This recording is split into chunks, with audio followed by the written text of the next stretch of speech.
चीज़ें आज हम इस वीडियो में डिस्कस करेंगे। So let's start. First of all, mirror neurons क्या होते हैं?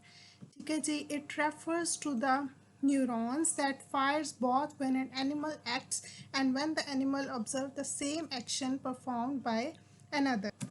हाँ जी, वो वाले न्यूरॉन्स जो तब रिलीज होते हैं जब एनिमल खुद एक्ट करता है या वो वही एक्शन किसी और के साथ होता देखकर ऑब्जर्व करता है। मतलब फॉर एग्जांपल, कभी हम खुद कोई अचीवमेंट हासिल करें, फॉर एग्जांपल फर्स्ट पोजीशन आई है, ठीक है। एक ये चीज़ है कि जब आपने खुद फर्स्ट पोजीशन हासिल की और आप खुश हो रहे हैं, ठीक है। और एक दूसरी ये चीज़ है कि किसी और स्टूडेंट ने, आपके किसी फ्रेंड ने फर्स्ट पोजीशन हासिल की और वो खुश हो रहा है और आप उसको देखकर खुश हो रहे हैं, ठीक है।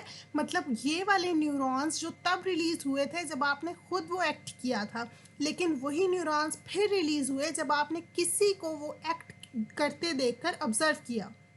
मतलब किसी का वही एक्शन ऑब्जर्व किया और आपके अपने न्यूरॉन्स रिलीज हुए, तो इस चीज़ को, इन न्यूरॉन्स को हम क्या कहते हैं?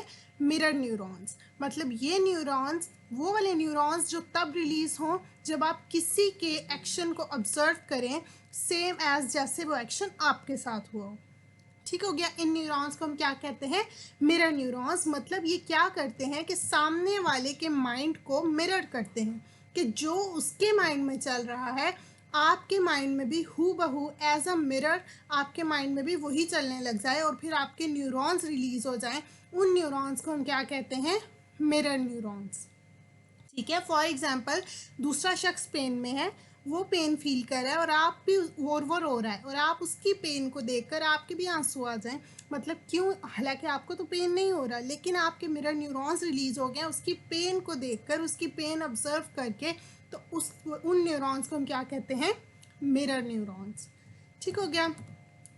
ये क्या करते हैं? ये न्यूरॉन्स मिरर कर देते हैं दूसरे शख्स के बिहेवियर को, ठीक है। जैसे कि ऑब्जर्वर के साथ खुद ये हो रहा है, ऑब्जर्वर ये फील करता है कि उसके साथ वो एक्शन हो रहा है, वो खुद ये एक्शन परफॉर्म कर रहा है। ठीक हो गया। Studies have investigated the relationship between individual self reported capacity to experience empathy and activity in brain regions identified as including motor neurons. Studies ने ये भी बताया है कि जो इंडिविजुअल्स होते हैं वो जब खुद बताते हैं कि उनके अंदर इतनी एम्पैथी की मतलब कैपेसिटी है, जब वो एम्पैथी एक्सपीरियंस करते हैं, जब उनकी एम्पैथी हो रही होती है, वो एम्पैथी फील करते हैं, तो उनके ब्रेन में जो एक्टिविटीज़ हो रही होती हैं वो किस चीज़ में होती हैं? मोटर न्यूरॉन्स में। ठीक है। मतलब एम्पैथी का ब्रेन के अंदर मोटर न्यूरॉन्स के साथ रिलेशनशिप है। ठीक है। ब्रेन जो है वो एम्पैथी को मोटर न्यूरॉन्स के जरिए कंट्रोल करता है। Findings indicate that the higher an individual's capacity to experience empathy, the greater in activity in these regions. For example, when they observe another person in pain. अब जितनी इंसान के अंदर एम्पैथी को एक्सपीरियंस करने की कैपेसिटी ज़्यादा होगी, जाहिर सी बात है उसके मोटर न्यूरॉन्स वाले एरिया में ज़्यादा एक्टिविटी होगी। ठीक है। जब वो किसी को पेन में फील करेगा तो उसकी ज़्यादा, मतलब वो भी पेन फील करेगा, उसके आंसू आएंगे। अगर वो ज़्यादा इतना एम्पैथी फील नहीं कर पाता होगा तो जस्ट वो थोड़ा सैड फील कर लेगा और बस, हो सकता है वो भी ना फील करे। ठीक है। तो इस तरह जितना आप ज़्यादा एम्पैथी फील करते हैं उतनी आपके माइंड में ज़्यादा एक्टिविटीज़ होती हैं। That thing is called as mirror neurons. उसके बाद हमारे पास आता है ऑटिज्म स्पेक्ट्रम डिसऑर्डर।